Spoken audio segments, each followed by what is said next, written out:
Welcome to ആർക്കേസ് stories.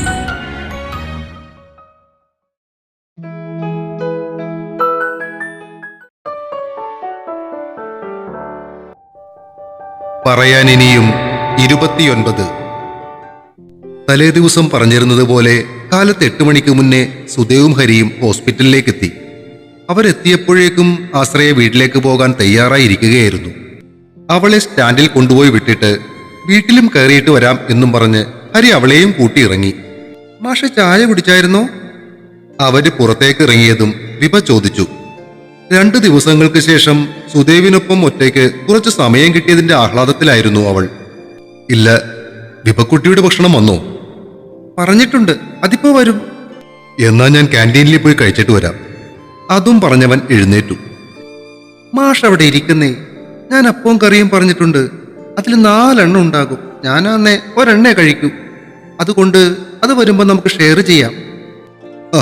അത് കൊള്ളാലോ, ഒരപ്പമോ? ഇത്രയും മരുന്നൊക്കെ കഴിക്കുന്നതല്ലേ, ആ 4 മര്യാദക്ക് കഴിച്ചോളണം. അയ്യടാ, ഞാനേ ഡയറ്റിങ്ങില. പുരികങ്ങൾ തുടരെ ഉയർത്തിയും താഴ്ത്തിയും വലിയൊരു കാര്യം പോലെ അവൾ പറഞ്ഞു. എന്തിന്? ഈ ശരീരത്തിൽ ഇതിനു മാത്രം ഡയറ്റ് ചെയ്യാൻ എന്തിരിക്കുന്നു? കട്ടിലിൽ കിടക്കുന്നവളെ അടിമുടിയൊന്ന് നോക്കിയിട്ട് അവൻ കളിയാക്കി. ഒന്ന് പോയേ, ഞാനേ 55 കിലോ ഉണ്ട്, അറിയോ? എന്റെ ഹൈറ്റ് അനുസരിച്ച് 50 മാക്സിമം പാടുള്ളൂ, അതാ. ഓഹോ, അത് ശരി. എന്തായാലും ആദ്യം ഇവിടെ നിന്ന് ഡിസ്ചാർജ് ആകട്ടെ, എന്നിട്ട് നമുക്ക് ഡയറ്റൊക്കെ നോക്കാം കേട്ടോ. എന്നാ 2 എണ്ണം കഴിക്കാം. അവൾ ചുണ്ടൊന്ന് ചുളുക്കി. പറ്റില്ല, പ്ലീസ്, അത്ര എനിക്ക് കഴിക്കാൻ പറ്റൂന്നേ. തലയിളക്കിക്കൊണ്ട് അപേക്ഷ പോലെ പറയുന്നവളെ നോക്കി അവൻ ചിരിച്ചു. എന്തായാലും അവര് കൊണ്ടുവരട്ടെ, നമുക്ക് നോക്കാം. എന്നാ മാഷ് ക്യാൻറ്റീനിലേക്ക് വിളിച്ചു പറയേ, 2 അപ്പം കൂടി കൊണ്ടുവരാൻ. എന്തിനാ വെറുതെ, ഞാൻ പോയി കഴിച്ചിട്ട് വരാന്നേ. അയ്യോ, അത് പറ്റില്ല. അപ്പൊ ഞാൻ ഒറ്റക്കായി പോവില്ലേ? കണ്ണുകൾ വലുതാക്കി അവൾ അവനെ നോക്കി. അതിന്? അവളുടെ കണ്ണുകളിലെ കുസൃതി കണ്ടതും അവന്റെ പുരികങ്ങൾ ചൊളിഞ്ഞു. ഞാൻ കുട്ടിയല്ലേ, എനിക്ക് പേടിയാവില്ലേ? കുസൃതിയോടെ തന്നെ അവൾ മറുപടിയും കൊടുത്തു. അവൾക്ക് അവനോട് വെറുതെ തല്ലുപിടിക്കണമെന്ന് തോന്നി. വിഭക്കുട്ടി, കളിയായി ഒരു താക്കീത് പോലെ അവൻ വിളിച്ചു. കണ്ടോ, മാഷ് തന്നെയല്ലേ ഇപ്പൊ വിളിച്ചത് കുട്ടീന്ന്? അവൾ അവന് നേരെ കൈ ചൂണ്ടി പറഞ്ഞു. നീ ആള് കൊള്ളാലൊടി കാന്താരി. നീ എന്ന് വിളിക്കുവാനുള്ള സ്വാതന്ത്ര്യം അവനെടുത്തതും അവളുടെ ഉള്ളൊന്ന് തൊടുത്തെങ്കിലും പരിഭവം വിടാതെ തന്നെ അവൾ നിന്നു. ഞാൻ വിഭക്കുട്ടിയെന്ന് വിളിക്കണതേ നമ്മൾ തമ്മിൽ അത്രയും പ്രായവ്യത്യാസം ഉള്ളതുകൊണ്ടാ. ആ പറഞ്ഞത് ഇഷ്ടപ്പെടാത്തതുപോലെ അവൾ വീണ്ടും മുഖം വീർപ്പിച്ചു. പിന്നെ എന്ത് പ്രായവ്യത്യാസം? എനിക്ക് 40 വയസ്സായി, അറിയോ?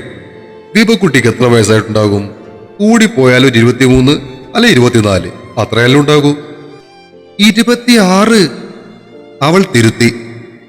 അപ്പോ 14 വയസ്സിന്റെ വ്യത്യാസം. ഓ, വലിയ കാര്യമായിപ്പോയി. മാഷ് ഫുഡ് ഓർഡർ ചെയ്തേ. താൻ പറഞ്ഞത് ഇഷ്ടപ്പെടാത്ത മട്ടിൽ മുഖം കൂർപ്പിച്ചിരിക്കുന്നവളെ നോക്കിയിട്ട് സുദേവ് മുറിയിൽ ഇന്റർകോം എടുത്ത് ഒരു സെറ്റ് അപ്പവും കറിയും ചായയും കൂടി ഓർഡർ ചെയ്തു. അതെ, കവളിങ്ങനെ വീർപ്പിച്ചു പിടിക്കണ്ട. ഇനി വിഭക്കുട്ടിയെന്ന് വിളിക്കില്ല, പോരെ? ഫോൺ വെച്ചിട്ട് അവൻ അവളുടെ മുന്നിൽ ചെന്ന് നിന്നു. അതിനങ്ങനെ വിളിക്കുന്നത് ഇഷ്ടമല്ലെന്ന് ഞാൻ പറഞ്ഞു. അവന്റെ നേരെ നോക്കാതെ പരിഭവത്തോടെ അവൾ പറഞ്ഞു. ചേട്ടാ, ഞാനിപ്പോ എന്താ വേണ്ടത്? താടിക്ക് കൈതാങ്ങി അവൻ അവളെ നോക്കി. ഒന്നും വേണ്ട, അപ്പവും കറിയും ഇപ്പോ വരും. മാഷ അത് കഴിച്ചാ മതി. ഓ, ആയിക്കോട്ടെ. കട്ടിലിനടുത്തിട്ടിരുന്ന കസേരയിലേക്ക് ഇരുന്നിട്ട് അവൻ പോക്കറ്റിൽ നിന്നും ഫോൺ എടുത്ത് ഓണാക്കി. മാഷേ. മൊബൈലിൽ നിന്നും മുഖമുയർത്താതെ അവൻ മൂളി. മാഷേ. ഓ, എന്താടാ? ആ വിളിയിൽ അവൻ മുഖമുയർത്തി അവളെ നോക്കി. മിനിയാന്ന് ഡിവോഴ്സ് സാങ്ഷൻ ആയപ്പോ മാഷിന് എന്താ തോന്നിയത്? എന്തു തോന്നാൻ?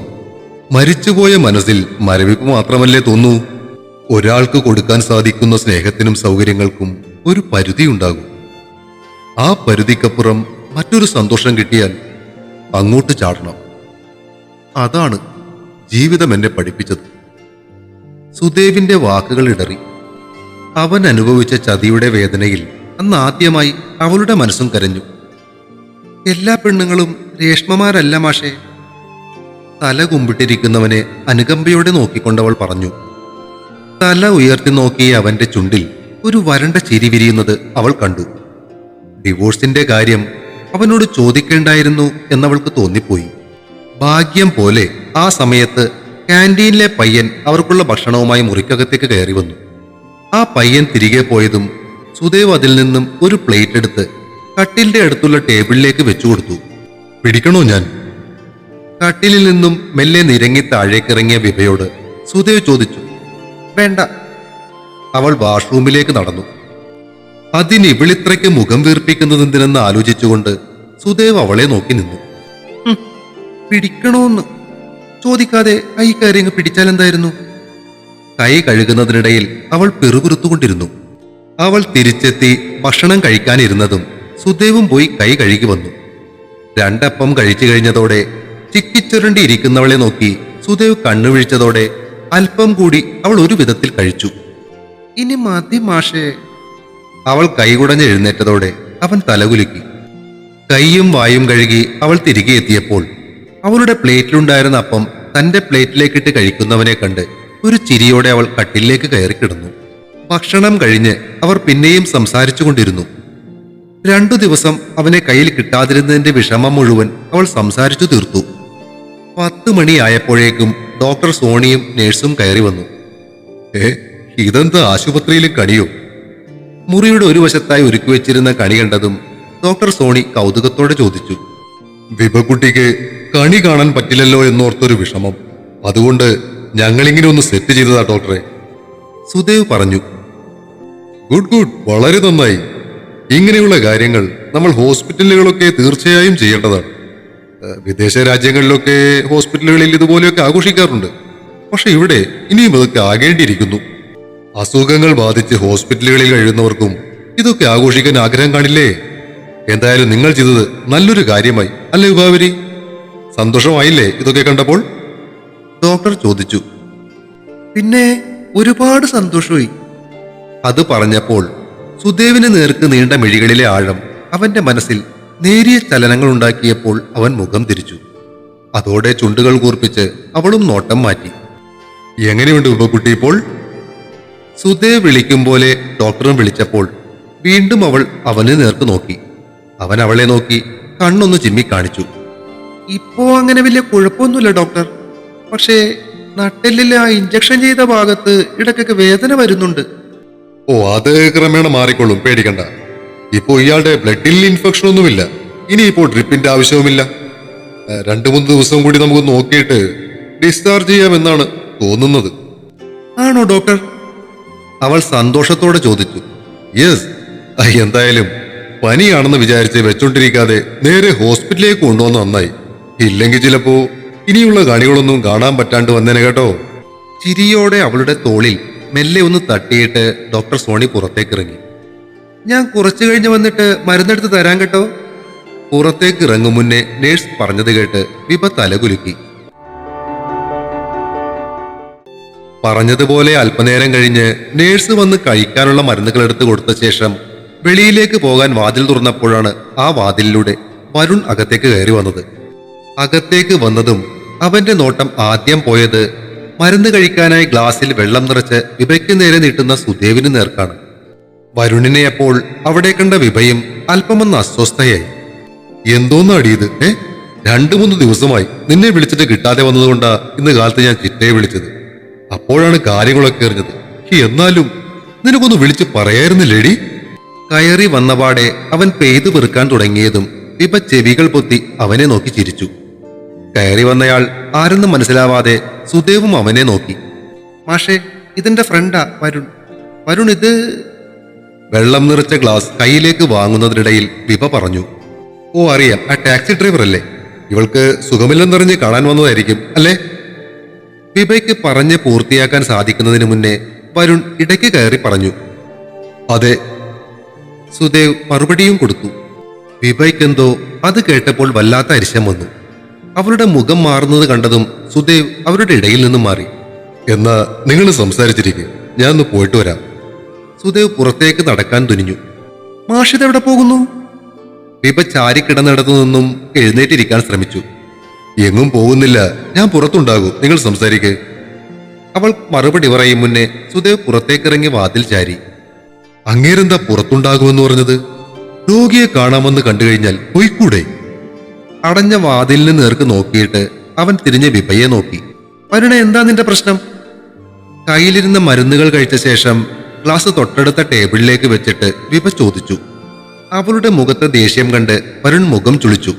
നിനക്കെന്താടി ഇത്ര ദേഷ്യം? നീ എന്തിനാ അങ്ങേരോട് അങ്ങനെയൊക്കെ പറഞ്ഞത്? എങ്ങനെ പറഞ്ഞെന്ന്? അവൻ കസേരയിലേക്കിരുന്നു. ഡ്രൈവറാണെന്ന്. അപ്പോ ഡ്രൈവർ അല്ലേ? ആണ്, പക്ഷേ. പിന്നെ എന്താ നിന്റെ പ്രശ്നം? അവൻ ചോദ്യം അവൾക്ക് നേരെ തിരിച്ചു. പ്രശ്നമൊന്നുമില്ല, പക്ഷെ നീ പെട്ടെന്ന് അങ്ങനെ പറഞ്ഞപ്പോ അത് പുള്ളിക്ക് ഇഷ്ടമാകുമെന്ന് ഞാൻ ഓർത്തുപോയി. ഇഷ്ടമായില്ലെങ്കിൽ തന്നെ നിനക്കിപ്പോ എന്താ? എടാ മാഷ എന്നെ ഹോസ്പിറ്റലിലേക്ക് കൊണ്ടുവന്നത്. അങ്ങേരുണ്ടായിരുന്നതുകൊണ്ടാ ഞാനിപ്പോ ജീവനോടെ നിന്റെ മുന്നിലിരിക്കുന്നത്, അറിയോ? ഓ ആയിക്കോട്ടെ. ഇപ്പൊ എങ്ങനെയുണ്ട്? ഡോക്ടർ എന്ത് പറഞ്ഞു? സുദേവിനെ കുറിച്ച് കേൾക്കാൻ താല്പര്യമില്ലാത്തതുപോലെ അവൻ ചോദിച്ചു. ഇപ്പോ കുഴപ്പമൊന്നുമില്ല, 2 ദിവസം കഴിഞ്ഞ് ഡിസ്ചാർജ് ചെയ്യാമെന്ന് പറഞ്ഞിട്ടുണ്ട്. എന്നാലും നിനക്ക് എന്നെ ഒന്ന് അറിയിക്കാമായിരുന്നു. എടാ, ഹോസ്പിറ്റലിൽ കൊണ്ടുവരുമ്പോ എനിക്ക് തീരെ വയ്യായിരുന്നു. കുറച്ചു ദിവസം തലയൊന്നും നേരെ നിൽക്കുന്ന പോലും ഉണ്ടായിരുന്നില്ല. ആണോ? ആ സാരമില്ല, പോട്ടെ. പിന്നെ ഞാനൊരു കാര്യം പറഞ്ഞേക്കാം.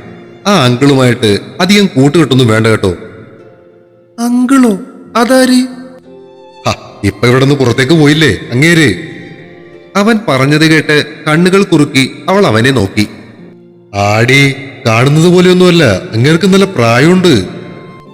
എന്താടാ വരണേ ഇത്? നീ എന്തോ ഒരുമാതിരി പെണ്ണുങ്ങളെ പോലെ കുശുമ്പ് പറയുന്നേ? കുശുമ്പല്ല, കാര്യം പറഞ്ഞതാ. അവനൊന്ന് ചൊടിച്ചു. ഓ, അത് ഞാനങ്ങ് സഹിച്ചു. അവൻ പറഞ്ഞത് ഇഷ്ടപ്പെടാതെ അവൾ പിറുപിറുത്തു. നീ എന്തോന്നാ ഇരുന്ന് പിറുപിറുക്കുന്നേ? ഒന്നുമില്ല.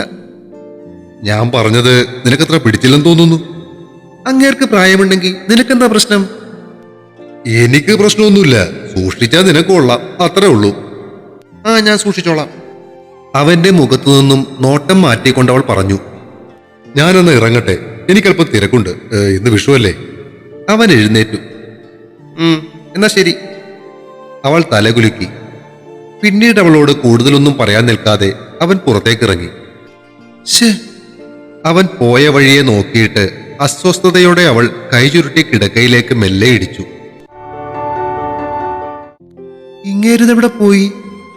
വരുൺ പോയി കഴിഞ്ഞ് അല്പനേരം നോക്കിയിരുന്നിട്ടും സുദേവിനെ കാണാതായതോടെ സ്വയം ചോദിച്ചുകൊണ്ടവൾ മൊബൈലെടുത്ത് അവനെ വിളിച്ചു. മാഷ, ഇതെവിടെ പോയി? കോൾ കണക്റ്റായതും അവൾ ചോദിച്ചു. ഞാൻ താഴെയുണ്ട് കുട്ടി. ഹരി ഇപ്പോ നമുക്കുള്ള ഭക്ഷണവുമായി എത്തുമെന്ന് വിളിച്ചായിരുന്നേ.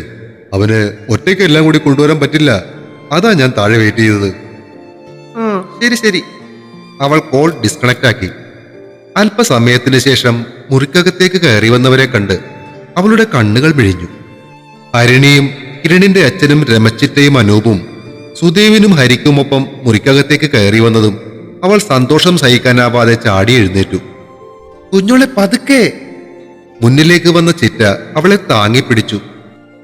അച്ഛ. ഹരിണിയുടെ കൂടെ വന്ന ഹരിഹരനെ കണ്ട് നിറഞ്ഞ കണ്ണുകളോടെ അവൾ അദ്ദേഹത്തോട് ചേർന്ന് നിന്നു. മോള് ഹോസ്പിറ്റലിലാണെന്ന കാര്യം ഇന്നലെയാ ചിറ്റ വിളിച്ചു പറഞ്ഞതേ.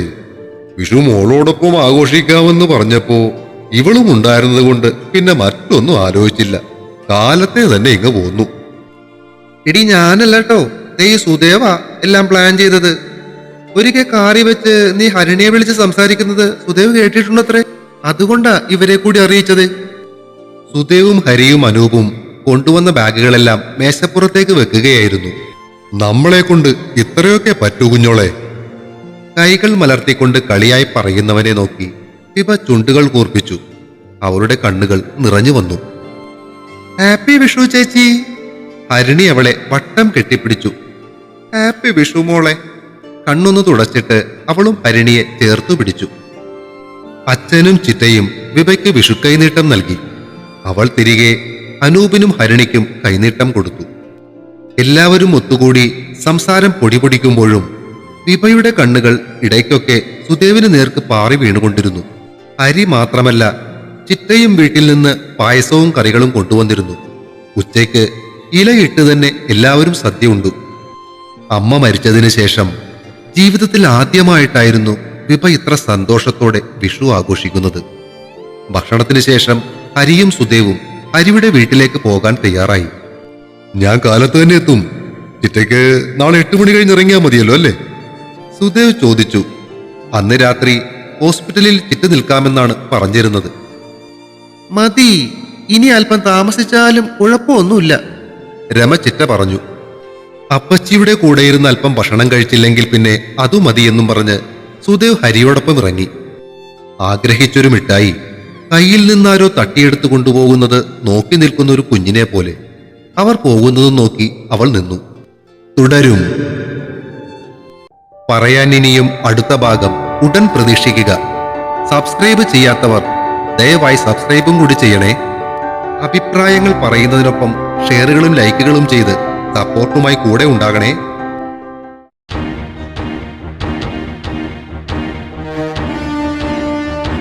See you soon.